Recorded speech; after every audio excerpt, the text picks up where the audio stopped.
Continuamos con el ciclo de conferencias, de charlas con expertos y expertas, en este caso de la otra parte del charco, concretamente de Perú. Contamos con Kevin Vaca García, que es profesor, su especialidad es Ciencia de la Educación, es doctor en Ciencia de la Educación y viene de la Universidad Continental del Perú. Buenas tardes, Kevin, ¿cómo estás? Gracias por tu tiempo. Buenas tardes, Víctor. Un gusto. Bien, Kevin tiene la gentileza de hablarnos hoy de un tema de mucha actualidad y además un tema complejo, complicado y muy específico, que es el potencial de la investigación cualitativa en el auge del abuso de la inteligencia artificial generativa dentro del ámbito de la educación superior.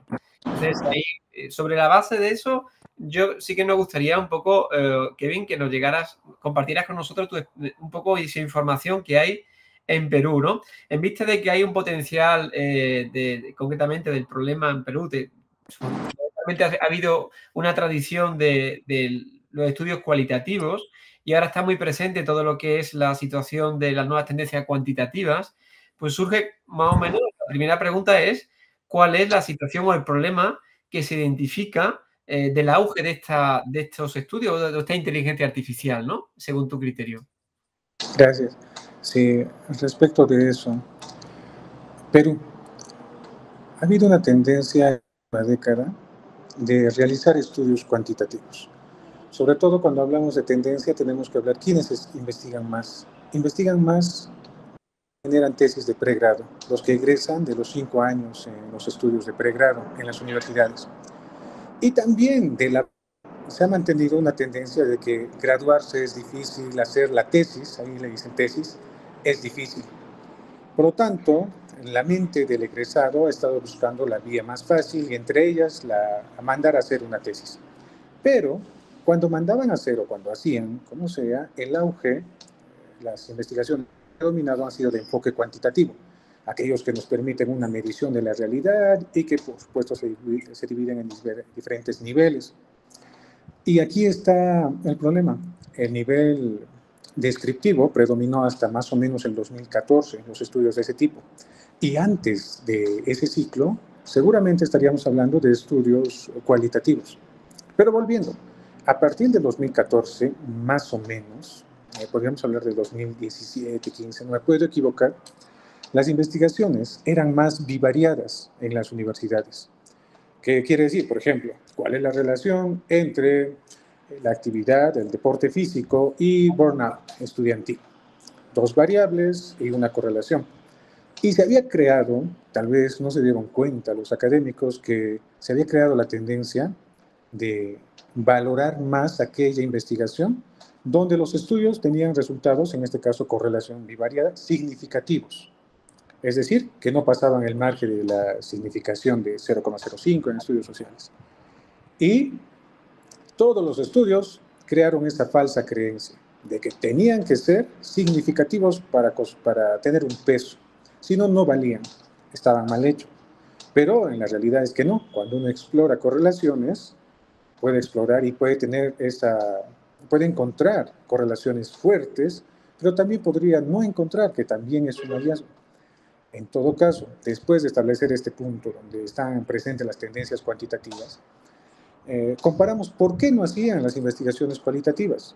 Las investigaciones cualitativas no han cobrado mucho peso porque, si bien sabemos, para un estudio cuantitativo tenemos que hablar de análisis utilizando un método. El diseño en el estudio cualitativo es un método en sí. Y no solo eso, podemos, por ejemplo, utilizar un método etnográfico, análisis de contenido cualitativo, análisis de discurso, una fenomenología, pero en el instante en el que el investigador inicia una investigación cualitativa, este método comienza a volverse único para su caso.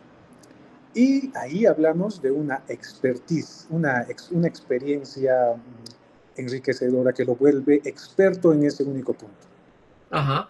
Como uno quería graduarse rápido, entonces no quiere volverse experto, quiere graduarse rápido.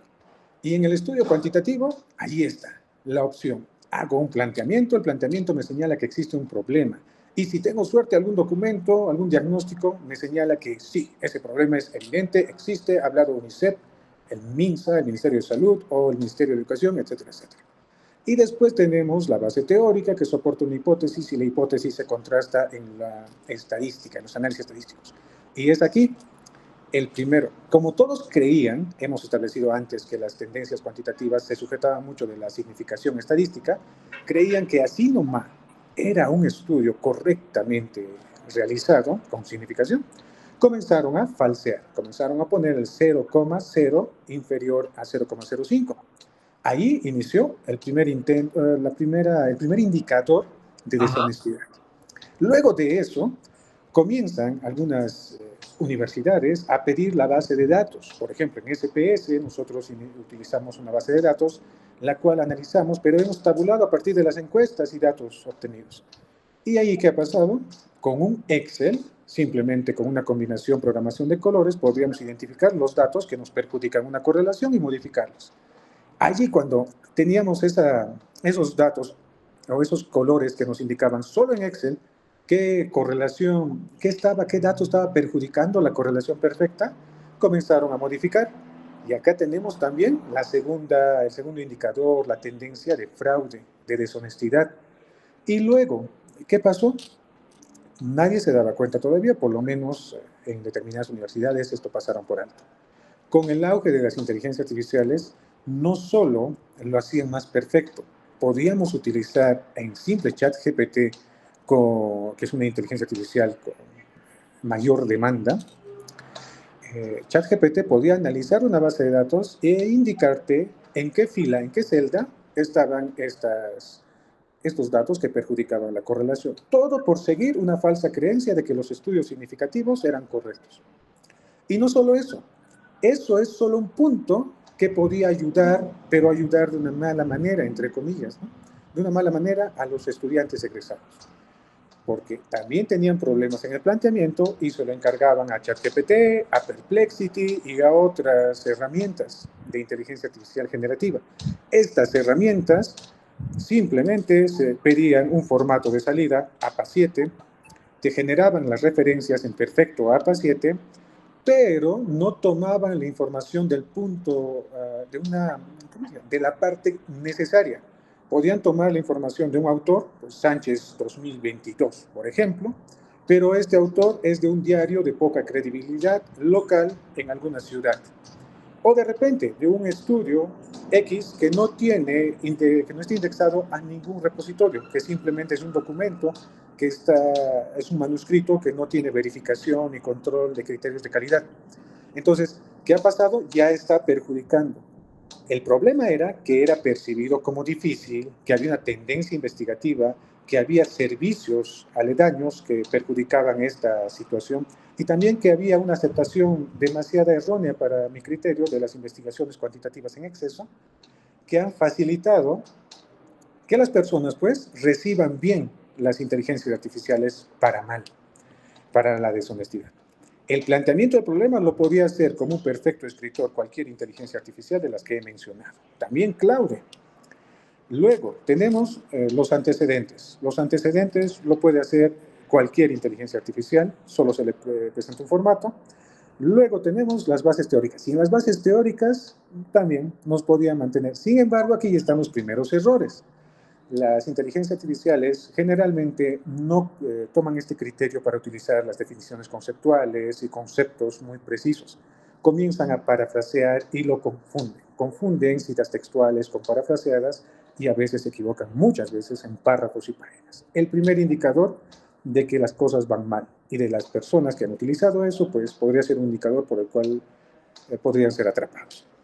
Luego tenemos la metodología, que son procedimientos simples, cotidianos, casi repetitivos, pero en los resultados, allí se ha dado el impacto de las inteligencias artificiales ha sido genial, porque facilitaba, incluso ChatGPT te puede enseñar de qué se trata este análisis estadístico, qué hace, cuándo lo has utilizado, por qué se ha utilizado, qué significa estos hallazgos.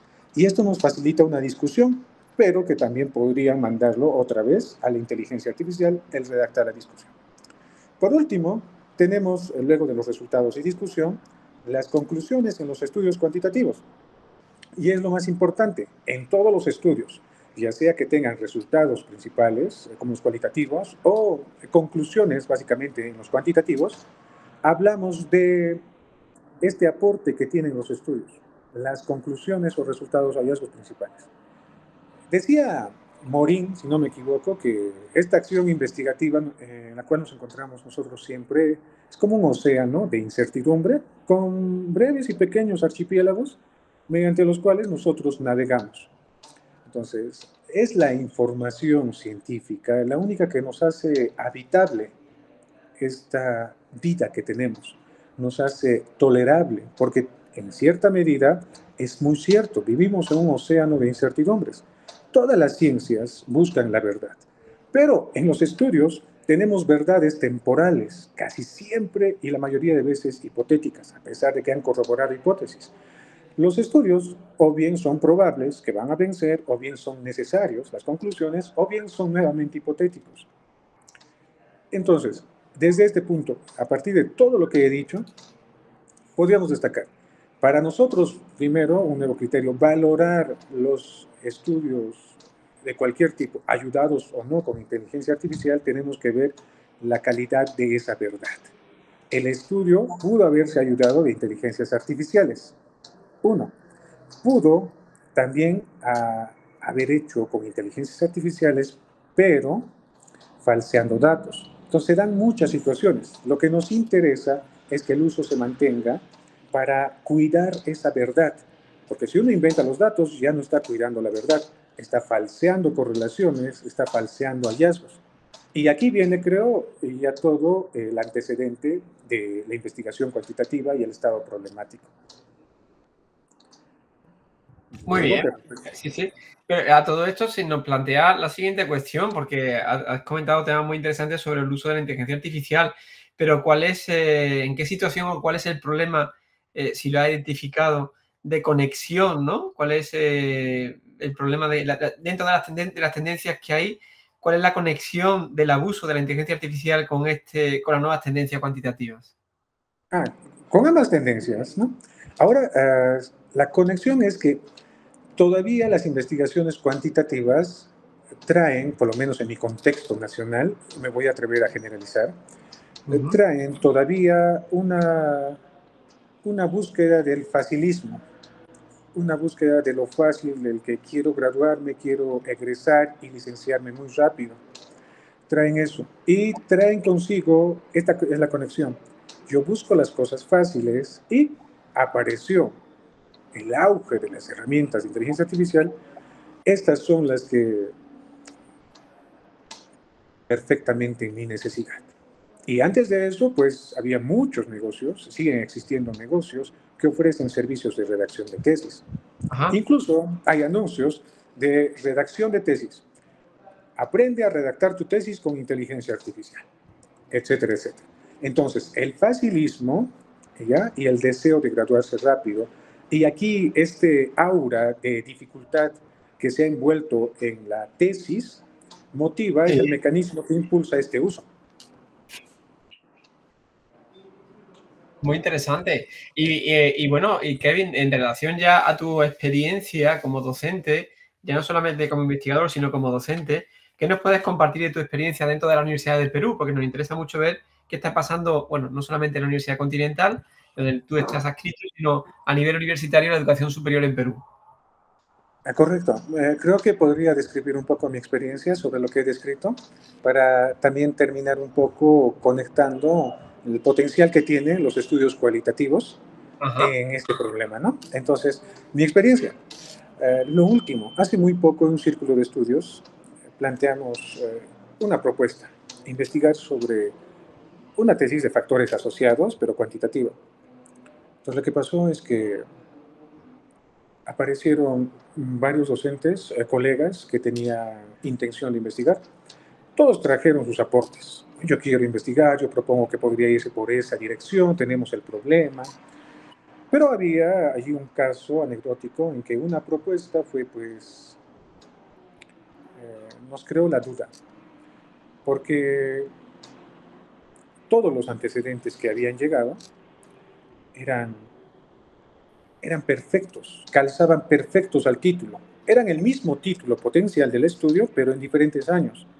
Pero cuando buscamos estos antecedentes que tenían un enlace, un DOI, pues no existía ninguno de ellos. Entonces, ese es un principal problema. Esto no fue en la Universidad Continental, fue todavía, si no me equivoco, el auge de ChatGPT es en el 2021 o 2022, pero fue en noviembre. Y fue motivo por eso que a los meses nada más, países como Italia comenzaron a prohibir en sus instituciones educativas. Creo que hasta el momento sigue prohibido. Y bueno, eso fue muy sorpresivo porque uno puede confiar de cualquier persona y cuando es una convocatoria multidisciplinaria, dicen, ya queremos investigar, espera lo mejor de cada uno. Pero no, vi esa experiencia cruda, me marcó demasiado porque yo confiaba y en los estudiantes también se ha creado.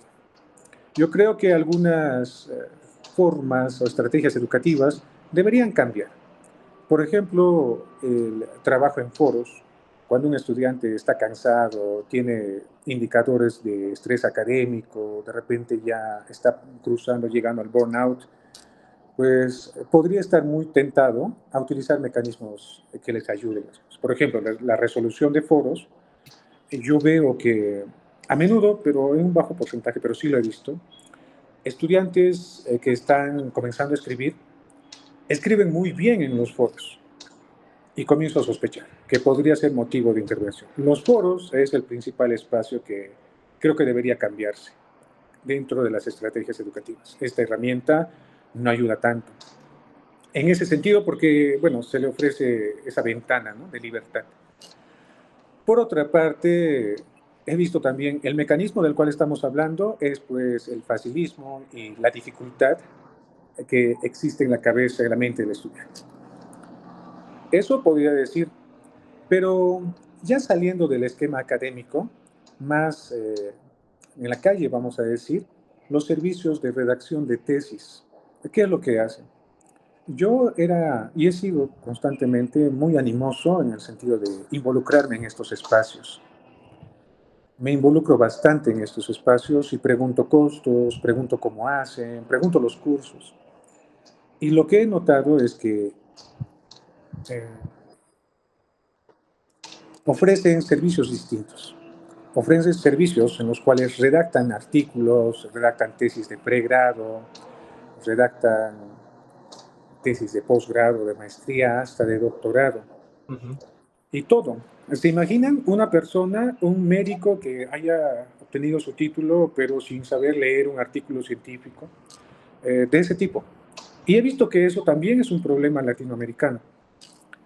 Entonces, en medida de esto, las investigaciones deberían pues tomar en cuenta y ofrecer nuevas posibilidades, aperturar programas, aperturar estrategias que mitiguen este problema, ¿verdad? Que solucionen este problema de pues la intención de abusar de inteligencias artificiales, de solucionar el problema de esta nube en la cual se ha envuelto, esa nube de dificultad que ha envuelto los estudios científicos. Entonces, continuando, aquí todavía no se ha destacado, y me disculpo porque me estoy demorando, no se ha destacado el potencial de los estudios cualitativos en esta situación problemática. Ya había mencionado que los estudios cualitativos tienden a desarrollar la experticia en los investigadores. ¿Por qué? Porque a diferencia de los estudios cuantitativos, ya no tienen un esquema muy conocido donde se le han encontrado las fallas. No tienen un esquema que va, identifica un problema, luego tiende a obtener la teoría, genera unas hipótesis, contrasta en base a la teoría y a la realidad esas hipótesis y luego, siguiendo lo que nos aporta Lakatos, pues contribuye o debilita a un marco teórico, ¿no? Entonces, lo que hace no es eso. En el estudio cualitativo tenemos primero el propósito que es la comprensión de diversos fenómenos. Desde este punto, podemos, a partir de una persona que nos ofrece diversas entrevistas, hacer crecer nuestro bagaje de nuestros datos hasta buscar la saturación y podemos redactar compendios y compendios solo de una persona. Y pasó en los casos de Auschwitz, si no me equivoco, algo similar. Y aquí tenemos tantas oportunidades. Si bien, antes quiero contraargumentar, si bien las inteligencias artificiales tienen este potencial de generarnos, por ejemplo, entrevistas, inventarnos entrevistas, a nuestro parecer, para que un investigador le ordene, le diseñe un prompt a ChatGPT, por ejemplo, para que redacte una entrevista inventada, necesita ya un alto nivel de experiencia en el tema. Y vamos a confiar que si una persona tiene alto nivel de experiencia en el tema, no va a necesitar recurrir a conductas fraudulentas, por una parte. Por otra parte, y esto creo que es el punto central del potencial de las investigaciones cualitativas, y es que todas las instituciones, todos o la mayoría de docentes estamos al tanto de esta amenaza del abuso de inteligencias artificiales. Entonces, ¿qué se ha hecho? Se está comenzando, y se recomienda por mi parte, por supuesto también, dar mayor prioridad a las exposiciones y disertaciones de investigación. Porque aquí no solo se distribuye el conocimiento, ¿no? Estas verdades que buscamos, sino que también se demuestra, se permite al investigador demostrar que sabe, que es un experto en el tema, que su licenciatura, que su bachiller, que su maestría o su doctorado vale perfectamente la pena. Es una oportunidad. De hecho, sin salir al pregrado, sin hablar de egresos, dentro de las aulas universitarias, muchos docentes utilizan esta estrategia de hacer que los estudiantes se expongan. Porque, aunque no lo queramos, ya existe esta duda insertada como un chip en nuestras mentes que nos dicen, el trabajo de tal persona es impecable, escribe muy bien, desde las comas que nunca falla hasta los conectores perfectos que no se repiten, habla y escribe muy bien. Escribe muy bien, pero habla. Entonces comenzamos a dar mayor prioridad a las entrevistas, mayor prioridad a las disertaciones y a las conversaciones académicas. Entonces aquí lo que resulta es que los estudios cualitativos, y al tercer punto voy, primero ofrecen este desarrollo de expertise. El desarrollo de la expertise y acá de la experiencia permite que exponga mejor, permite también que reparta, que distribuya muy accesiblemente y elegante la verdad que ha hallado, las verdades que ha encontrado en su investigación cualitativa. Y tercero, se me estaba yendo, es que los estudios cualitativos, como han estado relegados, hay muchos problemas sociales, por lo menos en este contexto local y nacional, que no han sido abordados desde la perspectiva cualitativa. Bastantes investigaciones existen con bastantes variables que casi se han repetido. Por ejemplo, en contabilidad, costos de producción y rentabilidad es algo demasiado frecuente. En enfermería, las tesis antes monovariadas descriptivas que decían nivel de conocimiento de tal población de estudiantes de enfermería sobre la neumonía o tuberculosis o educación sexual.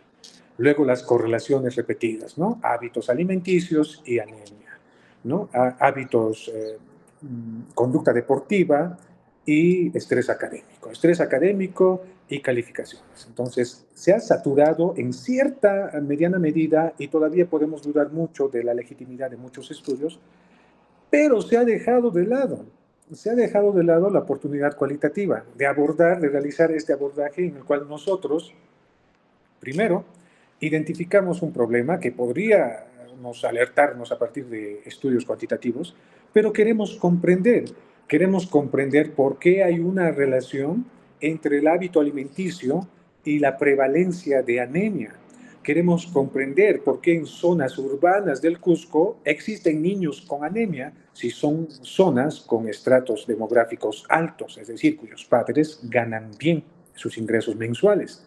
Entonces queremos comprender estas nuevas explicaciones desde el paradigma del realismo crítico tal vez y explicar esta causalidad.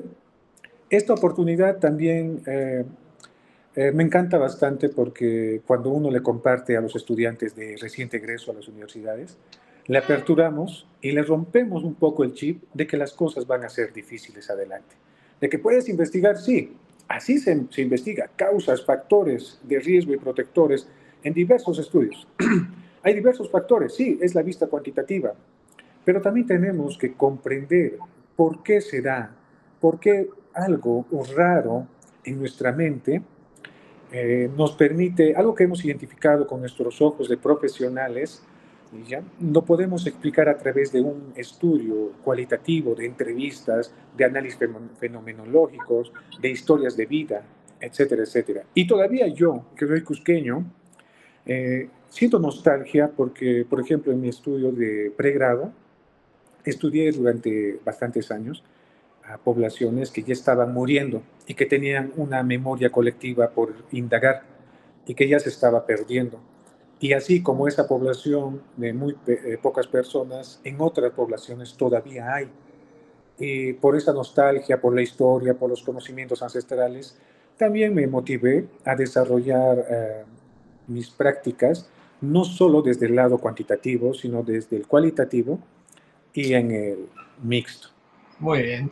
Pues, Kevin, muchas gracias por tu experiencia, por compartir con nosotros tu conocimiento en este tema tan técnico y seguramente los que nos están siguiendo han disfrutado con tu intervención. Quisiera, por tanto, darte las gracias y, bueno, animarte a que sigas con nosotros a lo largo del Congreso, porque vamos a seguir con conferencias y charlas de expertos como tú que van a compartir su conocimiento en materia de innovación docente. Muchas gracias, Por Kevin. supuesto, siempre dispuesto, siempre dispuesto. Gracias a ustedes.